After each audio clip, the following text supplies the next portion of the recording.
Goes life in the South. Life in the South is warmer than in the North, I assume. Oh, yeah. We're getting some balmy days up here too. Oh, yeah? Yeah. Sorry, I can't bring the squirrel in today. Yeah. Busy chasing little nuts and all over the place. Yeah. This time you seem to be in your book room. Yes, yeah, in my study room where yeah. You've got the disease, the book accumulation disease. Yes, it is an illness that there's no cure for. I know.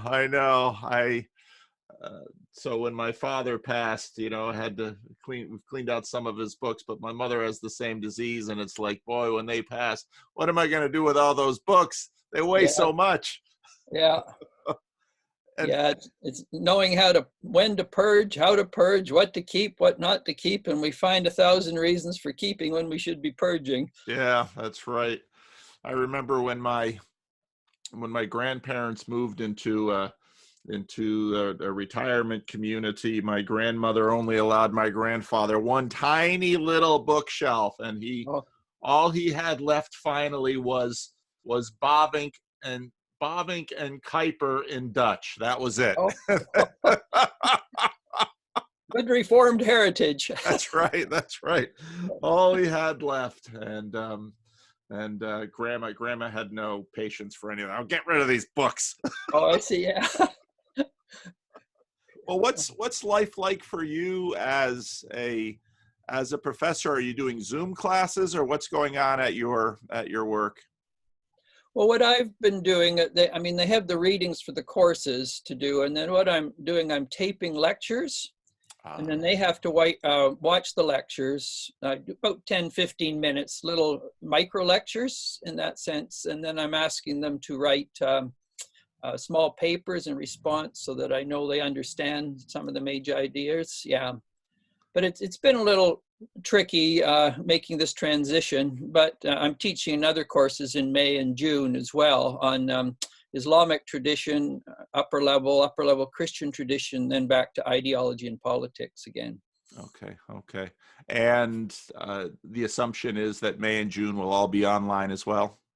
Yeah, I think that's the idea. I mean, the hope is that maybe late May, early June, we maybe can go back, but nobody's counting on that. I know some decisions are being made in Europe and elsewhere, even in Canada, over the next couple of weeks. If things flatten out nicely, we may tentatively take a few steps forward, but nothing too audacious in that sense. Yeah. What about for you in the States? Well, churches, there's county lockdowns. Yeah. And in Sacramento, at least, there are a couple of churches that they closed down their regular services, but they kept having small group meetings, and those churches sort of became clusters for infection. So there's been quite a bit of attention to those churches. I suspect that churches will be some of the churches and sporting events will be some of the last things to be able to open. And so, and I have a high, like many churches, I have a good number of seniors that are the core people of the church. So really my focus is on them because, often the widows, often more widows than widowers naturally. Many of these people are isolated in their homes and for health reasons. And so my concern is really for them. So we'll see, what happens. Yes. I don't, we've got a small church. So if they restrict things to say 50 with social distancing, that would probably serve us. But my experience with people face to face is that all of these ideas of social distancing are quite dependent upon any given individual's idea of their risk. So we'll see. What's it like teaching without students? Well, to me, education, if nothing else, it's eye to eye, soul to soul. Yeah. Working with people, and then when it gets transferred to a machine, something substantive and significant gets lost, I understand the imperative nature of it, but something is lost, and as long as it's temporary, it's doable, but certainly not, I don't think, the best way of providing meaningful education. Yeah. And I think most of it just, for those of us who see education as wisdom and insight and character formation, not just transferring information and facts and statistics, Yep. Being with people, sitting with them, hearing their stories, as well as engaging with the information in a course, it's a second best in that sense. And so, but I think we all see it as a passing season, like a cloud in the sky. Yeah. But when dark clouds come in, you have to do different things. And if storms appear, you have to clothe yourself differently. Yeah. But it will pass too. Yeah. But so it's living in that tension, I think, for all of us. Yeah. Yeah. No, it's same. I feel the same way. I've been, all my life, I've had the rhythms of worship and community, and to have those disrupted, I found really disturbing. And it's interesting because, yeah, you don't realize until there's the void, and then it's like, wow, yeah. Has that been such a deep part of me? Yeah. Yeah, and it does take a soul adjustment to rethink how that's going, because the work of a pastor, like that of a teacher, at the best, is pastoring, as well as passing on the important ideas of a faith community or the role of education. And so when a certain approach is denied because of a crisis, then it's a bit of a mental soul readjustment. Yep. For a short season, which takes us a little inward, and then how do we do this outward differently? Yeah. Well, your book arrived in the flesh. Oh, good. Which is lovely, and I think I really do. It's one thing to look at a Kindle or a PDF version. It's a whole nother thing to have the thing. And I think I really like the look of the book. I think it's attractive, and that's Jordan. Jordan is the topic of conversation. Jordan and Scruton. Yes. And the cover also with the face half seen, half not seen, is an attempt to say we see not. Yes. Be careful of thinking we see too much, but be also where we can see through his eyes, but seeing through his eyes is not necessarily totally understanding what we see. Yep. So the book is out, and Jordan has tweeted recently that he's working on the second book, and you sent me a note and said, let's talk about Scruton. And until Jordan Peterson came on, I knew nothing of Roger Scruton. So who is Roger Scruton? Well, Roger Scruton in the last he died, as you probably know, a couple of months ago. But within the last 40 years, he's established himself as probably the most preeminent conservative, both within England, in a broad sense of conservative, just not political thinking, but arts, culture, music, obviously politics, economics. And so he's probably one of those creme de menthe political theorists of a Renaissance humanist variety, and he's had quite an impact on the more sophisticated American conservatives. And so he brings together that Anglo-American conservatism embodied at its cultural, political, aesthetic, economic, religious best. And so I think it was probably apt and pertinent that, given Peterson's perception as a conservative, that he would engage someone of a far more sophisticated version of conservatism, because Scruton comes out of a very older a British form of conservatism, which is really an early form of liberalism, actually. Peterson would lean in that direction.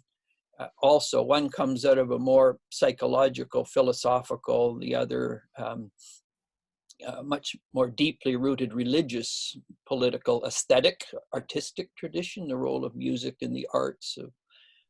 And so I don't think there's many of his quality in terms of sheer literary output of articulating what the best of a certain Anglo-American conservatism is. And I think this is why then Jordan Peterson was both asked to have a dialogue with them.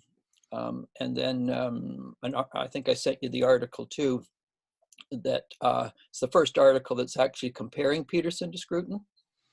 I don't know that you sent me that article. Oh, it was in Touchstone. Maybe I just sent you, maybe just to take it, but I think it was in December, Touchstone by Bryson, and he looks at the Peterson Scruton, in which no one really has touched on Scruton and Peterson yet, and he suggests that actually they're both contributing a great deal, and perhaps a comparison needs to be done on them.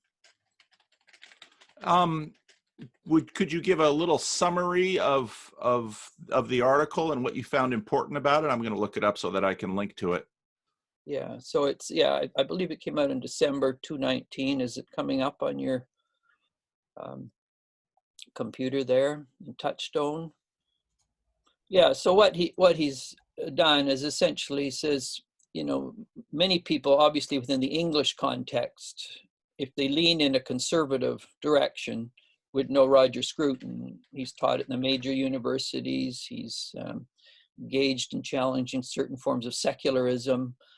He articulates in a thoughtful manner a more high cultural form of conservatism. And as I said, given Peterson's frequent critique of the left, people then see him on the right, but not a silly understanding of the right. Mm-hmm. Interesting enough, a new book has just come out. It's called Myth and Mayhem, The Leftist Critique of Peterson. Huh. I was asked to review it, and I think it's probably a significant, because some people, when they're interested in Scruton or Peterson, they ignore the economic questions. They ignore the question of state and society. They're more interested in the cultural, psychological dimensions, the literary dimensions, philosophical, at times theological, but sometimes the economic issues are not looked at as carefully as they could be. And so I think this was exposed in Peterson's engagement with Zizek, in which he came across both theoretically and practically really not having an in-depth understanding of Marxist thought, socialist. And interesting enough, Zizek has done the introduction to this book as well, the Myth and Mayhem, a Leftist Critique of Jordan Peterson. Yep, found it. So I have you, yeah. So they're sending me a copy to do a review of, and I think that's significant because this is one of the legitimate social liberal critiques of Peterson, is that when he does engage the economic question, he tends to lean a little more in a market economy direction, in a Canadian context, obviously. And I think with the COVID crisis, we're realizing you can't badmouth the state, either in its role in dealing with the issue or assisting people who are put out of work. Yeah. So it's interesting, the COVID crisis has come as a bit an affront to the right, which has tended to see society as the good, the state the problem. Well, when you hit a crisis like this, and of this proportion, if you don't have a state on board working in the states with states, you're initially dealing with the terrible pandemic in people's lives, but also all those out of work. How are they going to fare? Well, the state has to be involved, and rightly so, in supporting people financially and economically. So this, if the good of the pandemic, if there's a good in the pandemic, you can see, yes, the state necessarily has to play a role at the level of healthcare, coordinated healthcare, and then assisting many of those women and men who are now out of work because of the crisis. And this would be elements of Myth and Mayhem, a leftist critique of Peterson, and this would be Zizek's critique as well, is that the state does have imperfectly a role to play in the common good as well as society. It's not either or, as some ideologues think it should be. So here's the article. I'll just share the screen. Here's the article. God Fears, an open letter to Christian readers of Jordan Peterson and Roger Scruton.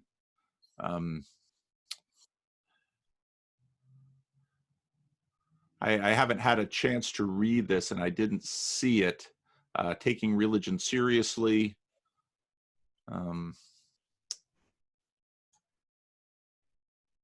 What was the gist of the article, if you could sum it up, if you recall? Well, I think even as you're looking at some of the subtitles, it becomes clear. First of all, contra-secularism, whether it's hard or aggressive or soft and passive secularism, the article argues that in fact Peterson and Scruton take the position that a sacred view of the world, of life, makes for a deeper life.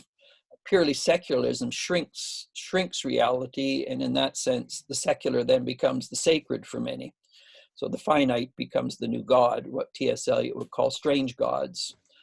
So he looks at Peterson and Scruton's role of being much more integrated and bringing together the sacred and the secular.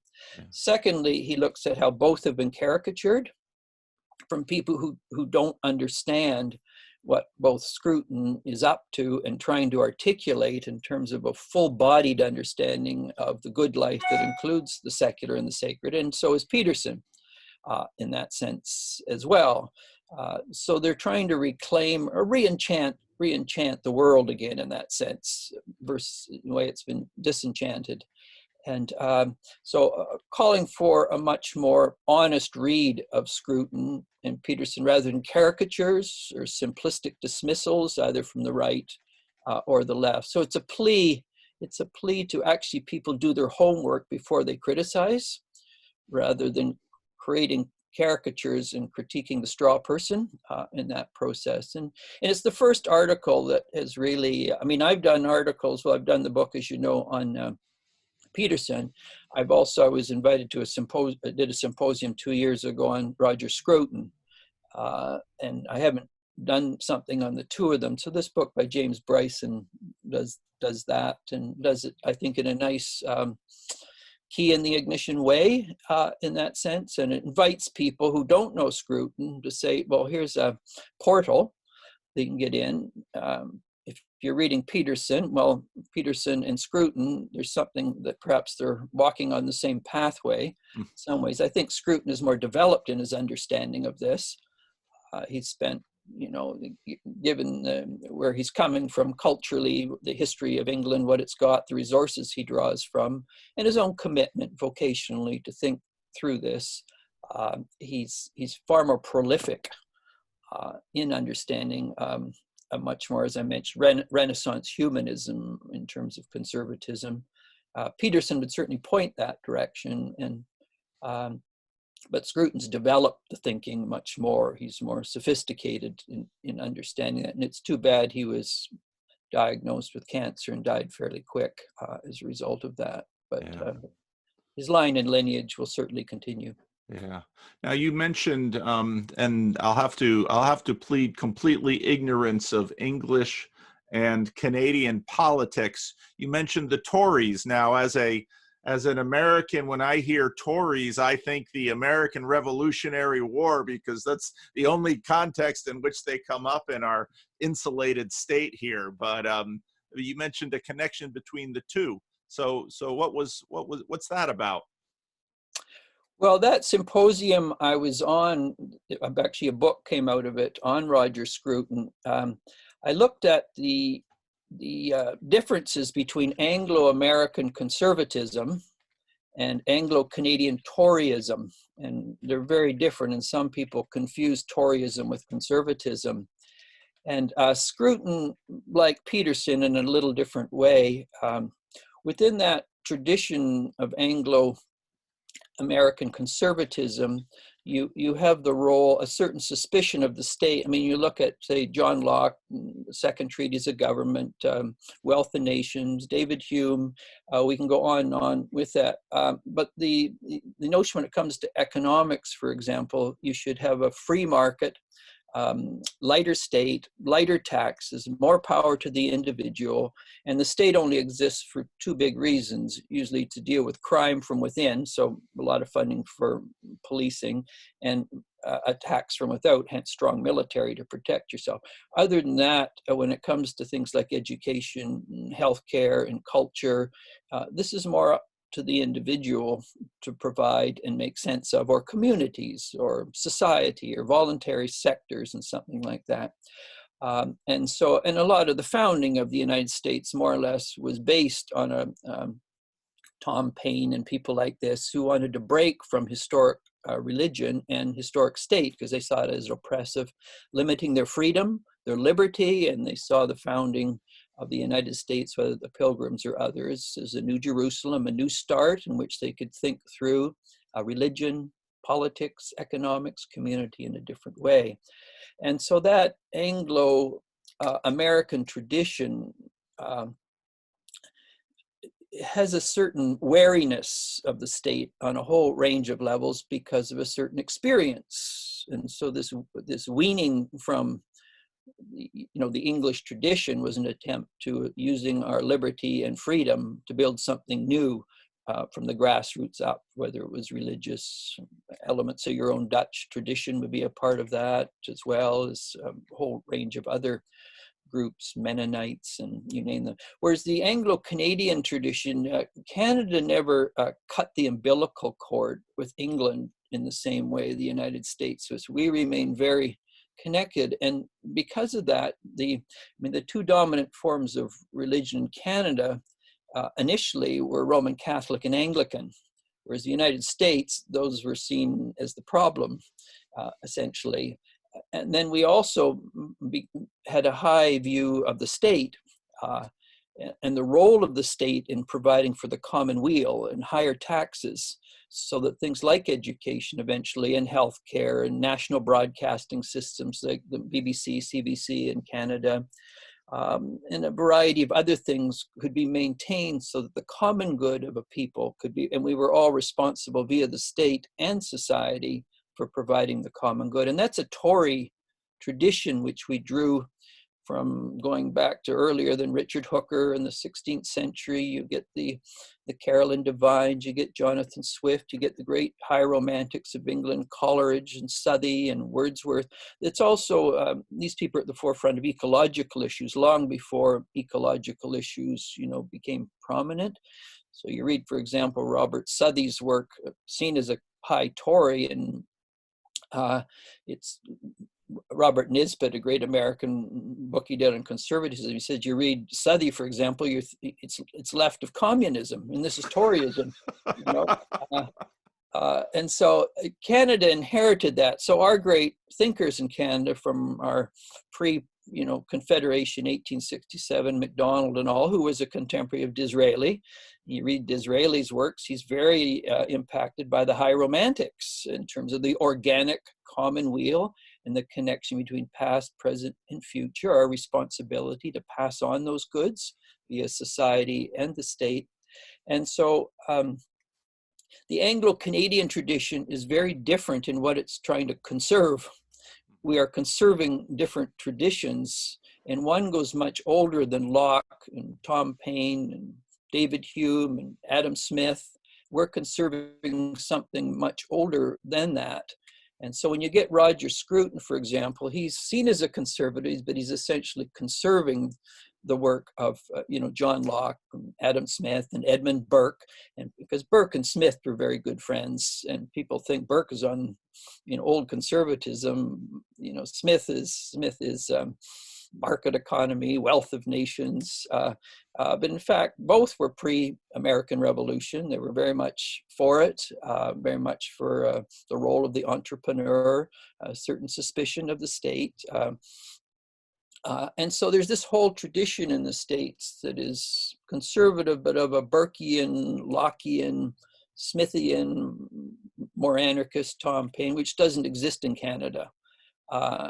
Because of, and this would be my, to some degree, critique in the article I did, was this critique of Scruton, Roger Scruton, that his, and this is why he's popular in the United States, because he continues that that tradition of, first of all, the sacred versus the or not either or. It's that the secular is shaped by, should be embraced by the sacred, and this, of course, for many think conservative contra secular modernity. They say, oh, okay, this is real conservatism in which you honor the sacred versus the ideology of the secular. So that, and a Tory obviously would share that with him. That's in terms of that simplistic dualism which has occurred between, say, but then how do you translate the sacred into the secular when it comes to economics or the arts or culture or politics or religion? That then becomes, for someone with interested in the relationship of religion and politics, that becomes an interesting question. What's the role of the state and society in working towards a good culture, a good civilization? And this is where Anglo-Canadian Toryism, most people think Toryism, they think of monarchy and the Queen and the King and all that. That's missing the essence of a way of a worldview. So this is where you get differences between Anglo-Canadian Toryism and Anglo-American conservatism. This is why Scruton has been very popular in the United States, whether it's Burke or Locke. He plays into that narrative of American history, of which certain elements, obviously, of the English tradition were a part of.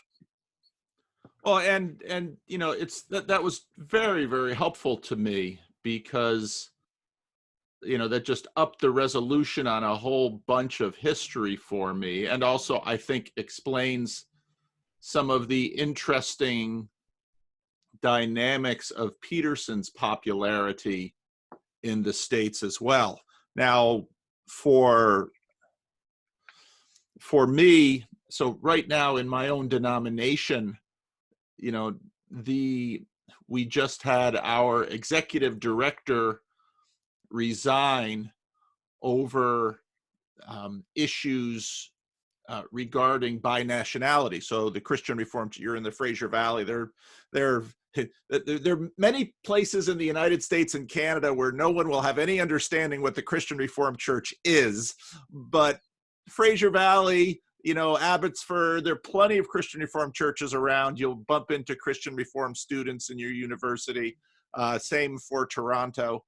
And so one of the interesting tensions going on right now in the Christian Reformed Church has been binationality, because the longer the immigration in, so my great-grandfather came as a 19-year-old to bring his father over and settled in Western Michigan. So the American diaspora locations were Western Michigan, New Jersey, Iowa.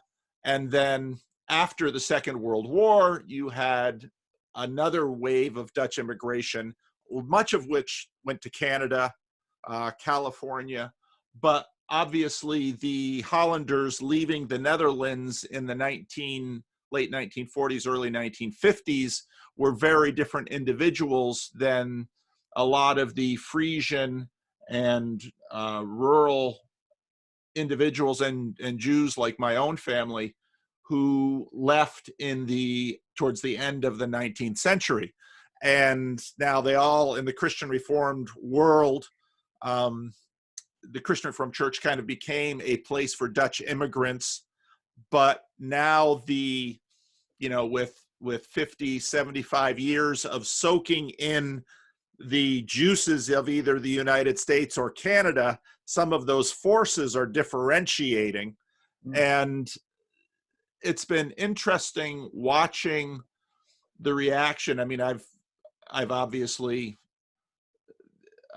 in a small denomination like the Christian Reformed Church, I remember very interesting starting to talk about Jordan Peterson, of whom many people in, let's say, Ontario were quite familiar. He had been in Ontario Public Television.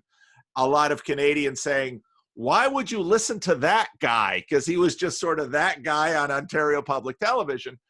But then, of course, when Peterson starts showing up on Fox News and, starts showing up with American political conservatives. People starting to send me some old video of Peterson making some more direct political commentary maybe a decade ago that didn't sound anything in alignment with American conservatism, but you're sort of mapping this out in terms of how shall we say it? This also gets into some of the difference between the Christian Reformed Church and the Reformed Church of America, of which there's very little in Canada, is very much the difference between the state church and the free church, of which some of these same some of these same lines are sort of tracking, because of course the Christian Reformed Church with Abram Kuyper was a separation from the state church, founds the Free University of Amsterdam, has the pillarization of society. I mean, Kuyper's attempt at some principled pluralism, as opposed to much more of this imagination where church and state sort of function in an analogous way, as opposed to, let's say, an adversarial way in some of the free church movements. And I was just, before we were talking, I was reading some of your Wild Bird book on Erasmus. Again, probably noting some of those differences coming through in that too. Erasmus, who remained a loyal subject of the Roman Church, whereas Luther, begins with some wanting to do some conversation, academic conversation, but of course, when as the conflict ensues, it gets polarized very quickly, which of course forces the rupture, which also has all sorts of other lines. They're not simply theological differences. There's cultural differences, there's political differences, on and on and on. So, that your framing and description of some of these delineations is very helpful and interesting as these things sort of continue to work on down through the decades, and in fact centuries, crossing in some uncomfortable ways over these political lines. Yeah, can you see me, Paul? Yep, you're fine. Okay, somehow you're not coming through to me. Oh, okay. No, I've got your picture just fine. So I assume it'll probably, when the internet thing clears up. I don't know if you were able to hear me or follow what I was saying. Yes. I also think it's interesting when we think of in the dialogue with Scruton and Peterson, and it's part of that, they slip into sometimes an either or way of thinking. And when they dealt with education, it was essentially a bad mouthing of public education. It's the bastion of leftist thinking, cultural Marxism, postmodernism. And so there was this tendency, again, to pit freedom against public education, which is ideological and merely is a breeding ground for variations of leftist thinking. So just as you have a suspicion of the state, which is public, now in the area of education, there's a suspicion of that. And of course, in that particular dialogue, they were putting forward the potential thoughts of alternate forms of education. So elements of that you get in the reform, private education, homeschools, private. So again, that liberty versus public institutions like state or education. Yep. And so that's an interesting, in that particular dialogue between Scruton and Peterson, it's this either or. The world is problematic. It demeans, it distorts authentic politics and religion. So we have to start our own communities, our own forms of education, our own forms of culture and literature and the arts and music. So there's this either or tendency, almost a Manichaean dualism, which simplifies complexity. It was interesting to me in that talk too. I mean, Peterson is so often, again, because of his appearance on Fox News and how he was received south of the border. But when I listen to him, I often think, he's far more moderate, because even with his talk with Scruton, Peterson for a while was advocating that certain gender studies, critical race studies, some of these things be defunded. There was a time in 2018 when he was talking a lot about that, but as opposed to, say, someone like Kuyper and my tradition, which basically said nuts to the whole thing, we're going to start alternative institutions. And Peterson, where he would complain about the public funding of these institutions, didn't really seem to go all the way in terms of, he talked about creating alternative ways of education. But one of my long-term critiques of Peterson has been insufficient institutional attention to a lot of his ideas. And I was going to say, I think that also comes out with in the discussion with Scruton, in terms of Scruton doesn't play it out in an overt way over a period of time, but when it comes to actually institutional church life, for Scruton, he is committed to place, to locality, to parish, to people. And it's from this commitment and loyalty, even though being critical, this is the birth of renewal of a culture. You don't see, Peterson has a very weak ecclesiology, if he has one at all, which I don't think he has. And so in that sense, Scruton's understanding of religion is grounded in local parochial life, whereas Peterson's understanding of religion, I think it's still very much an idea in his head, but not grounded in local communal life.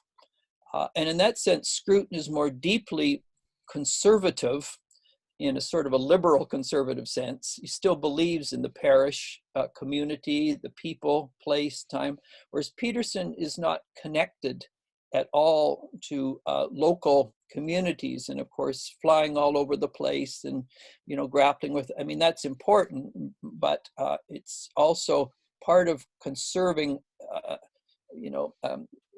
conservatism in the older sense is not just religion in your head, it's religion is being integrated and knit together with people within community at a local level. And in that sense, Scruton understands conservatism of a certain variety in a different way than Peterson, who's still to somewhat disconnected from local parish, denominational, institutional life. Yeah.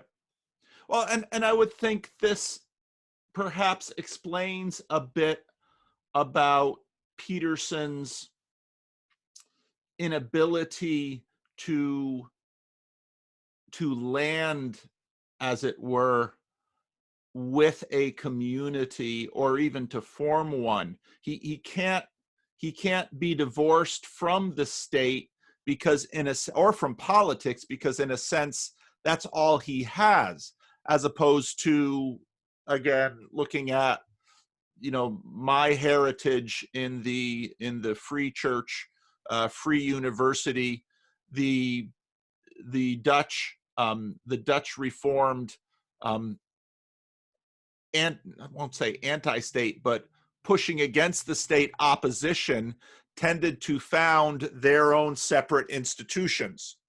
And so the vision was, the vision was, well, keep the state, again, in sort of this south of the border imagery, keep the state smaller and allow other institutions to flourish. And of course, this then gets worked out. I don't know how much you know about Abram Kuyper, but he became sort of a patron saint of Calvin College and the Dutch Reformed in some ways. Now, I think a lot of that in North America, that has taken different paths in Canada than it has south of the border, because again, south of the border, that sort of merged with other revolutionary small state conservatives who, so you had your, let's say, your dispensational Christian school versus your Dutch Reformed Christian school. Now, of course, theologically,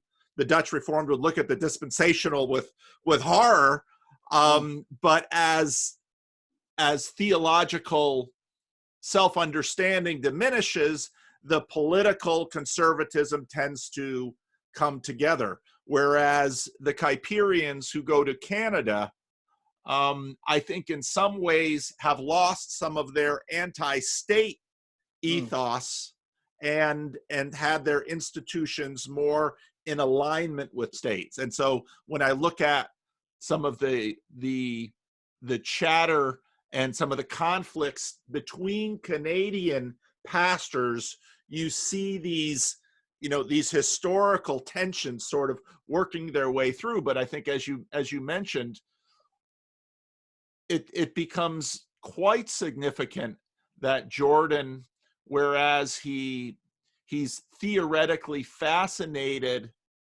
by religion and attacked by the other members of the intellectual dark web for being insufficiently critical of religion, at the same time, he does not have a church home or a community. In fact, he, sort of a joke, founds his own denomination, of which he is the only member, with a very interesting patron saint as its namesake.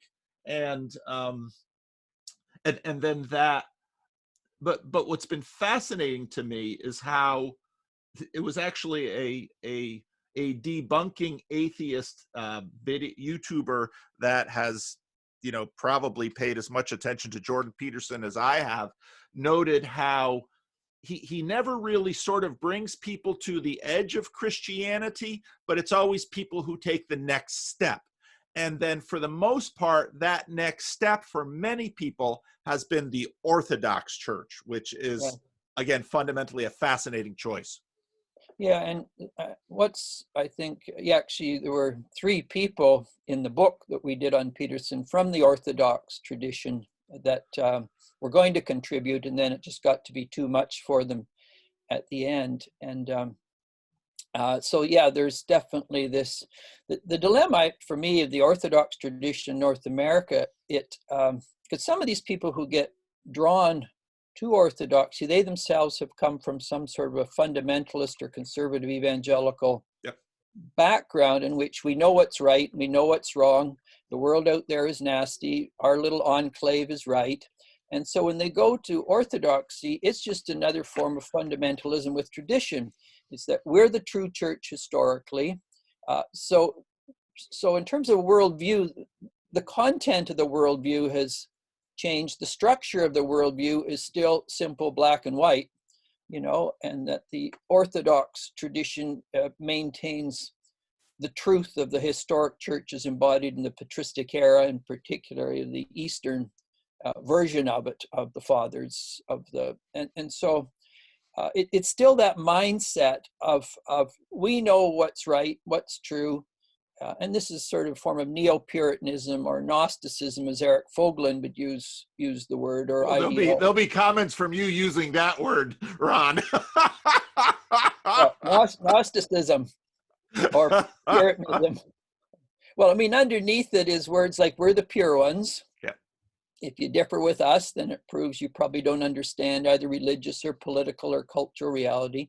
Gnosticism, when upgraded into a political term, like Eric Vogelin does in The New Science of Politics, it's just a Greek word that means to know, and the Gnostics knew the great truths of spirituality better than the historic church. Again, you're into we know, you don't know. Yeah. And so you just politicize the term or make it a religious term. It's that you're into that dualism again. And that lack of, and we probably won't get a chance this time, but it's the same sort of clash between Luther and Erasmus, is that it's just Luther knew what genuine faith was and how you interpret the Bible in a certain way and how you interpret the fathers in a certain way. And Erasmus was much more nuanced in how that was understood. And that sort of wisdom tradition, which tries to find a middle way between the Gnosticism of we know or the agnosticism of we can't say anything, all is perspective. The wisdom way tries to live in the tension between knowing and not knowing, sort of the picture we had of Peterson. Mm-hmm. A more difficult tightrope to walk, though.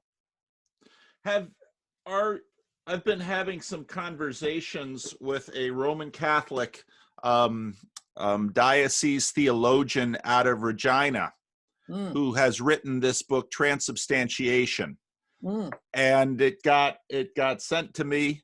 And my channel is small, but I guess large enough that certain Christian publishing houses now sort of want.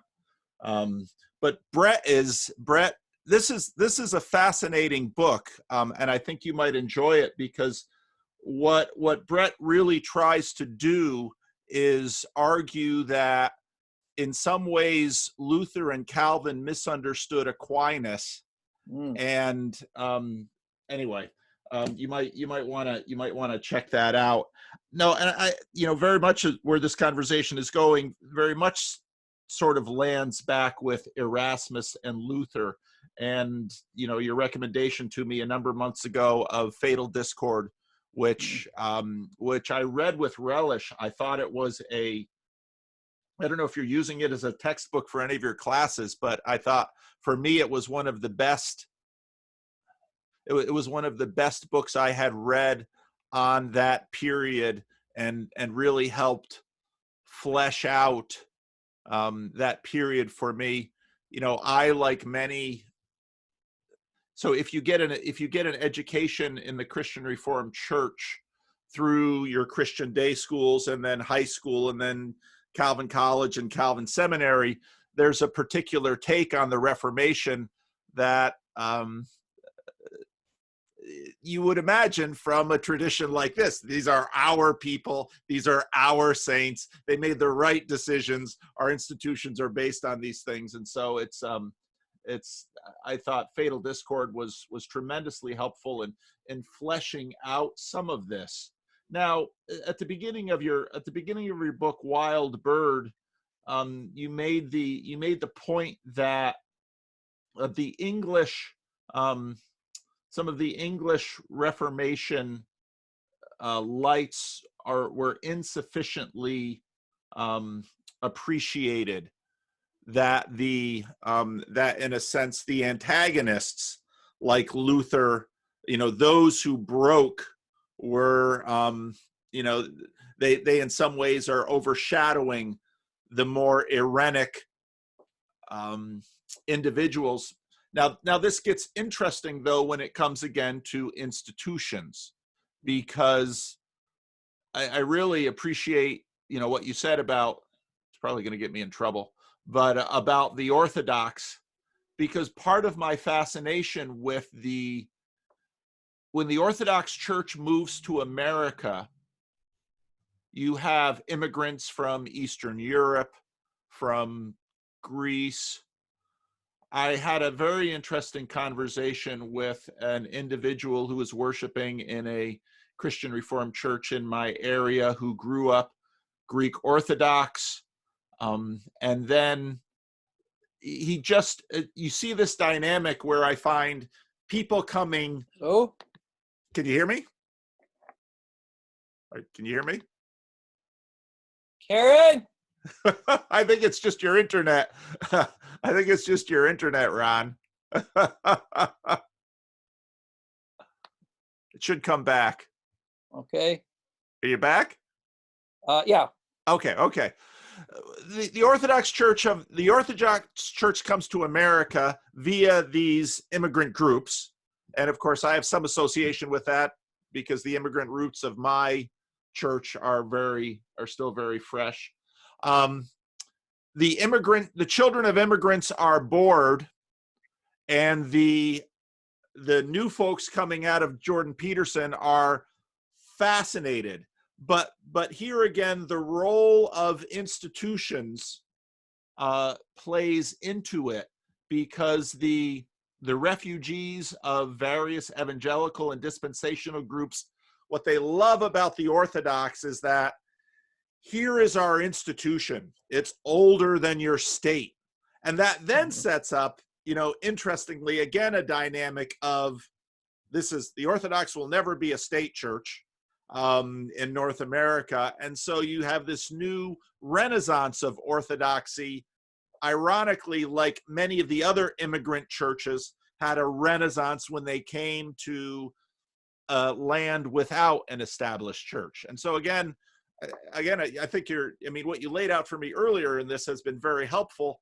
And, seeing some of these tensions through the Reformation period are also helpful, because of course the Reformation happens about the same time as states are developing. And of course, the experience of the Reformation in France, which already had a very vibrant monarchy, and Spain, as opposed to the Holy Roman Empire. But then, of course, England is the outlier, because here you have a developed monarchy, and via Henry VIII you have, and so then the English path goes very different. I just dumped a whole bunch of stuff that maybe is not sufficiently connected, but yeah, often what happens is the European Reformation of the 16th century is played up, whether it's the Lutheran, the Reformed, the Anabaptist, the Baptist, and the more complex layered nature of the English Reformation is often not known. And so you get this discussion of the 16th century for many, which just ignores the layered nature of the English Reformation. I'd say another thing which is interesting that's happening now with COVID is you get a lot of the sort of the end times or eschatological birds are being beat out of the bush, yes. The world is moving in a direction in which dark clouds are moving in. We have to be alert to how we protect ourselves. So you get Benedict option, you get end times thinking. This is no different than the 16th century. Once again, Luther was prey to this. Erasmus was very suspicious of this way of thinking. He was thinking long-term, and you always get henny penny types or doomsday criers, or the world is coming to an end, or eschatological prophet saying, history is winding down. And of course, you throw a crisis like this in, then you get the people retreating into their own worlds. And so sometimes the sociology of crisis begets fragmentation over how you interpret the crisis in a divine theological way. And if people disagree with me, then that proves they don't understand the Sinai word for this moment. How do you think Peterson, and I want to ask you this because you live in Western Canada, but you live in Southwestern Canada. How does Peterson's, in a sense, frontier, his parents were, his father was a public school teacher, and so an employee of the state. Peterson went on to become an employee of, is University of Toronto, I don't know how it works in Canada, is University of Toronto owned by the state, or is it a? Yeah, it's funded. It's a public university. Okay. So, but Peterson, one of the things that came out early too was friends of mine from Alberta and Northern Alberta, of which there are Christian Reformed churches up there. Peterson, in that score on this, how does his, Alberta, of course, great oil money, how does that play into this conversation? Well, Alberta is probably our most right of center province in Canada. It's one of the most, in the American terms, Republican, or Canada, certain type of conservatism. It's where our present Conservative Party came out of Stephen Harper and Stockwell Day and Preston Manning, and it's very much that frontier sort of a province. And so it's very much the individual making and shaping and standing on their own 2 feet to resist the challenges of time and the winds and the, and where there is a communal sense, we do it to some degree independent of the state. You can't trust the state. And the clash between, in Canada, the federal government and Alberta has a long, long history. And of course, they've been able, the Albertans, to tap into the gold of oil. The black gold of oil, which has allowed them. But of course, the federal government historically has said that's just not, Alberta just doesn't own that. That is a Canadian ownership, Yeah. And so needless to say, the Albertans get quite miffed. And something like that. We share things communally. And of course, our present Prime Minister, it was his father that really tried to insist that the Albertan oil was Canadian oil, it wasn't Albertan oil, and nationalize our petroleum industry. And of course, this offended them. So there's a great distaste for our present Prime Minister, given his father's position on this. But Peterson comes out of that, in one sense, the individual shaping and making their own history, their own destiny, and not giving up before the challenges of time and the difficulties and the tragedies of our all too human journey. And that's very much an Albertan myth in that sense, which distinguishes it from significant elements, say British Columbia or other provinces in Canada. And this is, and in that sense, to understand Peterson, it is important to understand his Albertan context. He grew up in Fairview, a little wee town in northern Alberta, north of Edmonton. And so those roots, but he's enough of a Canadian to know that social welfare policy funded through taxation and public education is important. So he lives in this tension between a certain Canadian ethos of the common good, but also the role of the individual making their own way in history and time, independent of the state, which is often seen as the problem, which limits your freedom. Where do you think, so Peterson is, certainly, I think we both very much want to see him heal up, rest. I'd very much like to see, I'm anxious to see what book number 2 looks like. I'm very curious. I mean, 12 Rules for Life was, one of the things that I was quite interested in about 12 Rules for Life was how transparent and personal he was in the book, particularly the end of the book where he writes quite openly about his daughter's medical troubles, what that did to him and his wife. I'm hoping that he continues to be able to share himself in the second book, because obviously we just know little bits of it that have been disclosed by his daughter and by others in terms of the medical journey which he's been on, which has been unusual to say the least, including a medical pilgrimage to Russia, which isn't something that many of us imagine.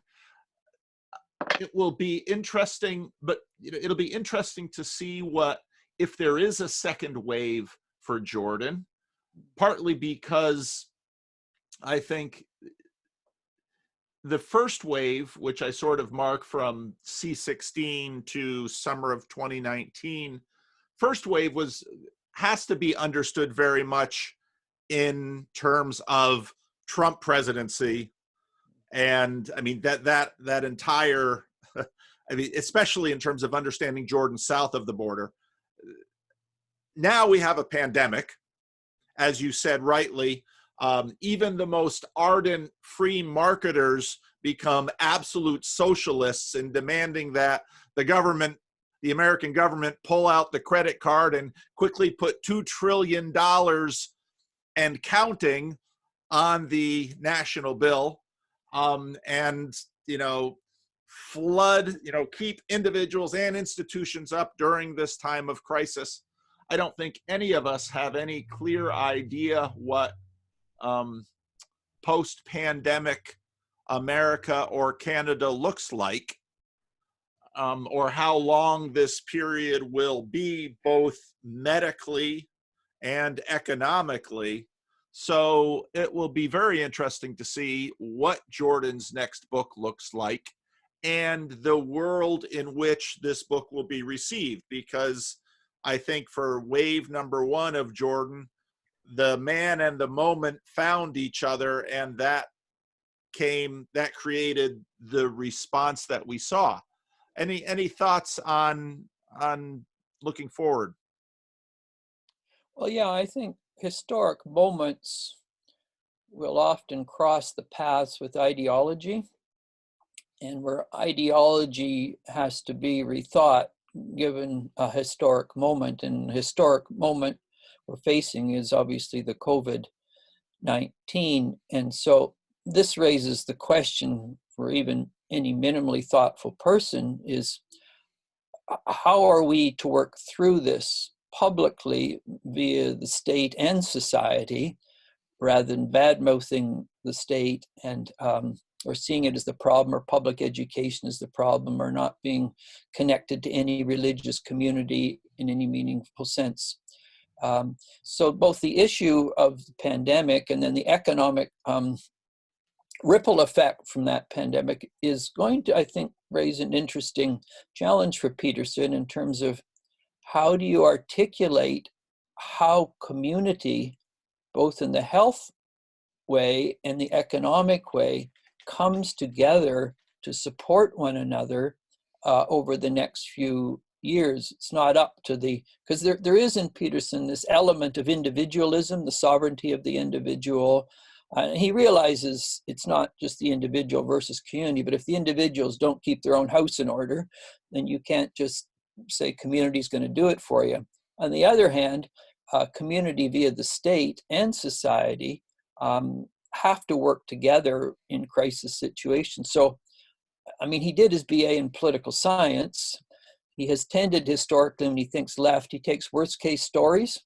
So whether it's China, or whether it's, Solzhenitsyn in Russia, or whether it's fascism, or whether it's Nazism, some form of leftist or rightist communalism, he's very suspicious of.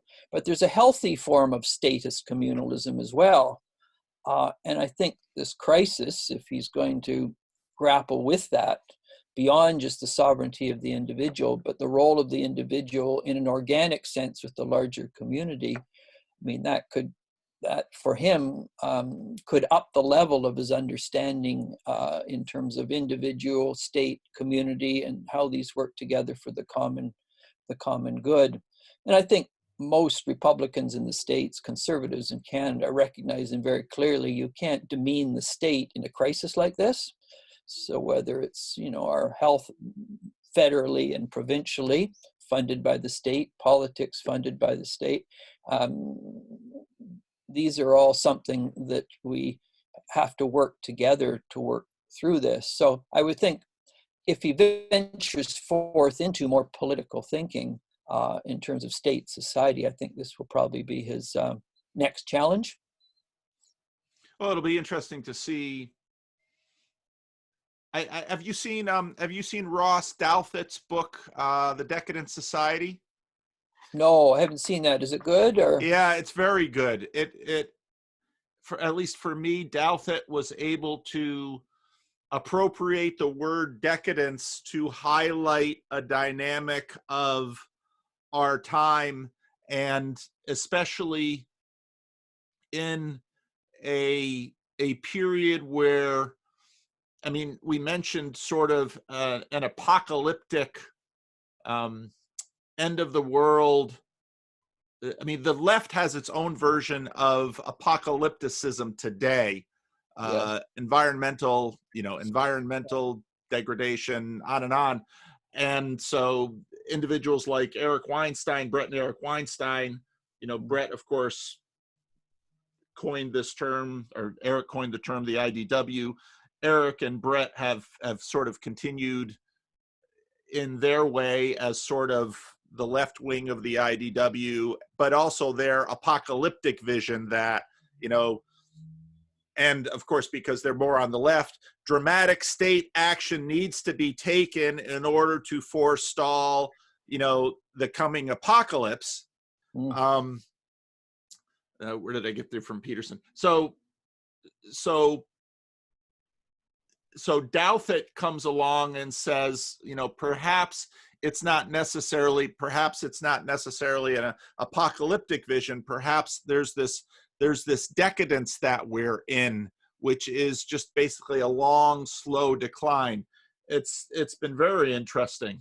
And so then Peterson, I think in some ways, Peterson fell into a certain sort of decadence in the last segments of his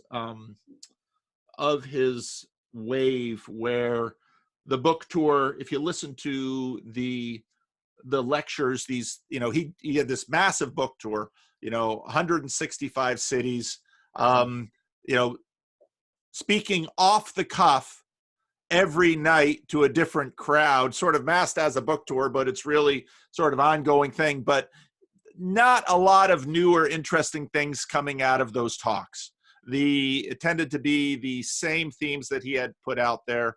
The focus tended to be more and more political, less and less, I think, philosophical or religious, which were obviously the things that I was more interested in. More and more tending to, I think, especially sometimes being paired with Dave Rubin, play to the crowd, which is, in my opinion, a sure sign of decadence. That these are my reliable applause lines. Keep giving the crowd what I want, or what I know they respond well to. Playing to the base, which is of course something that Donald Trump in American politics has done in, to extreme degrees. It'll be very interesting. Again, that's why I'm very curious to see what the second book looks like, because if he comes back and sort of continues on the same trajectory he had been on the book tour, I think we'll just see continued decadence and that nothing new, nothing interesting. And then without the push of the swell of the broader political religious forces, he could sort of continues quietly into the future.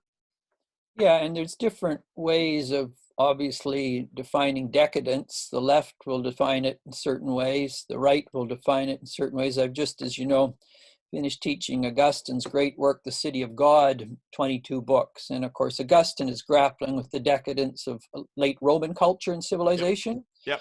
And in each of those 22 books, at a theological, a philosophical, an ethic, a mythic, a cultural, a literary level, he explores the layered nature and of decadence, and how there's decadence on the left, and there's decadence in the right, and there's decadence in the center, and each group will tend to elevate their own notion of the good and then define the other as decadent without seeing the decadence in their own eyes and soul. It's the old, what Jesus said, the mote beam syndrome. Yeah. And so we can always, so it's, once you put content to decadence, then all these different ideological tendencies in different ways tend to idealize their own position and see the other as the problem. Again, you're back into that Lutheran dualism, that Manichaeanism, that black and white way of slipping into tribalism or intellectual clannishness. And so, so it will depend if Peterson is just continuing to beat the same drum and say the same things, he'll inevitably have an audience. But anyone who isn't growing in their understanding, increasingly people then move on to some new guru who's articulating things in ways that speak to them at different levels. So I hope there's a maturation to the degree, he's overworked the soil. And it's not producing the crops. Perhaps the soil of his soul needs to lie fallow for a couple of years. because often we work the soil, literally of soil, a farmer, or the soil of our soul too much. Inevitably, it doesn't produce the fruit, the crops that we need. And so sometimes a Sabbath of the soul or the soil is necessary. And I hope he just doesn't get up and get, on the treadmill again just as fast as he has been going, as you say, on that tour, that's something that just isn't healthy for anybody. Yeah, yeah. So, anything you're writing now, Ron? What have you been working on? Well, I'm doing all sorts of interviews on this book on Peterson from a variety of people, some coming from very right of center perspectives, some from centrist perspectives, some from more leftist perspectives. So that's keeping me busy. I also had my recent book on Hermann Hesse released called Phoenix Arising. Oh, okay. So continuing my work on Hermann Hesse in that way. Interesting enough, Peterson draws a lot from Carl Jung. Hesse knew Jung personally. He initially began as a client of Carl Jung, and then he became the best of friends with Carl Jung. They're almost exact contemporaries. Huh. And so when you read Hermann Hesse's many mythic stories, he not only knew the writings of Jung, but he knew Carl Jung and the Jungian tradition very, very well. And so it's interesting to compare Hesse's approach to Carl Jung and Jordan Peterson's read of the Jung-Freud tradition, because Hesse lived in Switzerland and Carl Jung comes out of a Swiss context. As I said, they're contemporaries, they knew one another. And so I'm quite interested in how Hesse is probably one of the most prolific German Swiss writers of the 20th century, engaged Jung in these larger political issues of his time. So is your book out yet, or is it coming out? Yeah. No, you can get it on Amazon. It's just called Hermann Hesse, Phoenix Arising. I think I mentioned before that Hermann Hesse was probably the most important European writer in the United States in the counterculture era of the late 50s, 60s, and 70s. I mean, Steppenwolf, the band, it took it from, the name comes from Hesse's book, Steppenwolf. Timothy Leary wrote about Hesse. Colin, Wilson's The Outsider. He was picked up by the counterculture, but really misread by the counterculture. And so in the last 10 or 15 years, there's been a total rereading of Hesse in which the real mature Hesse emerges, not the ideological and selective read of him by the counterculture of the 50s, 60s, and 70s. So I'm interested in this renaissance, and this is why I call it Phoenix Arising, resurrection of Hesse as an important cultural, literary, spiritual, political thinker of for our time and what he can contribute. And there's a lot of overlap then with him and Peterson and Scruton and many of these other people. And what's happened, sadly, is Friedrich Nietzsche has been given all the attention at the present time, and yet Hesse engaged Nietzsche constantly in his writings, but because of Hesse got connected to the counterculture, it passed by, he passed with it. He's sort of been marginalized, but I'm trying to do what I can to bring him back in his critique of Nietzsche as well. And so the Hesse critique of Nietzsche, even though he engaged Nietzsche in virtually all of his novels and all of his writings. So it's also a way of engaging the present genuflecting to Nietzsche amongst many, both on the right and the left. Interesting. It's not on Kindle, maybe not on Kindle yet. I don't know what you need to do, Ron, to do some audiobooks, but I'd recommend it because I do a lot of my booking via audiobooks because I have time in the car and time doing dishes and time shopping, and a lot of people can't listen to books that way, but I can do a whole lot of things when my mind is engaging with a book. Oh, well, I should see how I can get it changed. I've had a few friends say I should get it also on Kindle, and you're right about that. Yeah, so that's a very good idea. And I know, I mean, we talked a little bit about Hesse. I know very little about him, but in, again, reading some of your book, Wild Bird, you mentioned Nietzsche and Hesse, and I think, I think it would be helpful to to continue to bring in, I mean, again, one of the huge gifts that Jordan gave countless people was to sort of ignite their desire for intellectual pursuit, and opened up new veins of inquiry. And that, and I think there are many people out there who owe Jordan a debt for that. And again, you saw that as a professor, where he very much caught the imagination of many individuals. So I think expanding the conversation into more individuals like Hess and others will probably be able to build on a lot of the contributions that Jordan has given us. So yeah, absolutely. I think you're right. Is that Jordan Peterson has really, for many, he's been a key in the ignition starter. He stands at the door and points.